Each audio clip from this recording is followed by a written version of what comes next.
In February 2024, a player named Uma won Capcom Cup X. The grand prize was $1 million, the largest payout ever awarded in the history of competitive fighting games. This prize pool is a world away from the dark years of the early 2000s. During that era, the community survived in dim, packed ballrooms and local venues, competing more for reputation than for wealth. Today, the scale has changed. Street Fighter VI has surpassed 7 million copies sold and recently shattered the Guinness World Record for tournament attendance. The question is how Capcom managed to engineer such a successful comeback for a 38-year-old property. Reaching 7 million sales in just 3 years, less than half the time it took the previous entry, suggests this growth is more than a simple wave of nostalgia. It is the result of a deliberate overhaul of the game's core systems, designed to reach a much broader audience.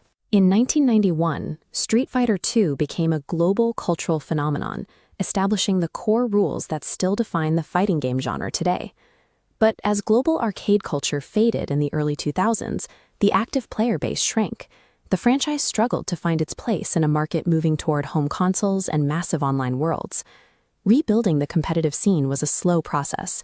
Over the next 15 years, the Capcom Pro Tour provided the structure needed to turn a grassroots hobby into a professional circuit. Despite this growth, Capcom faced a persistent design dilemma. They had to make the game accessible enough for beginners to learn without removing the mechanical depth that touring professionals require.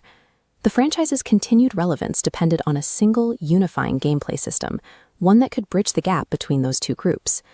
The drive system consolidates decades of mechanics into one resource bar. One bar funds a drive impact to absorb hits. Drive parry deflects attacks to regain energy.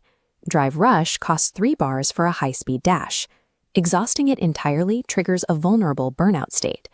By putting these options into a single visual meter, the game shifted its focus from difficult physical execution to strategic resource management.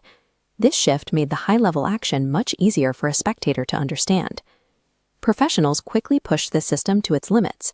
By 2026, Mina Arti had used these mechanics to secure back-to-back championships at EVO.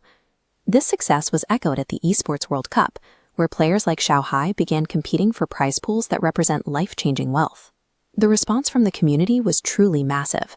At EVO Japan 2026, over 7,100 players registered to compete in the Street Fighter VI bracket. That turnout was officially recognized as a Guinness World Record for the largest single fighting game tournament in history. Refining the core gameplay didn't just help new players, it helped build the most lucrative competitive environment the franchise has ever seen.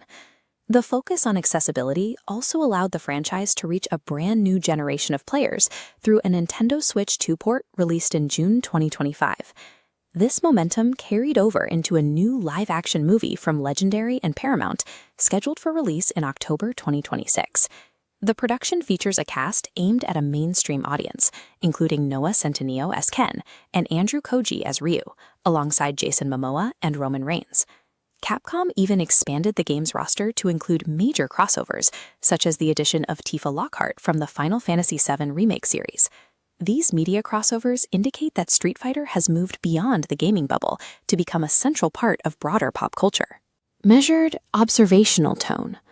There is a direct line from dropping quarters into a wooden cabinet in the 1990s to competing in a stadium for $1 million prize. Street Fighter VI demonstrated that accessibility is not a weakness. Instead, it is the foundation of the game's broader appeal. The game successfully honors its long legacy while giving modern players a clear, unified system for competitive play. Nearly 4 decades later, the streets are still fighting. And now the entire world is watching.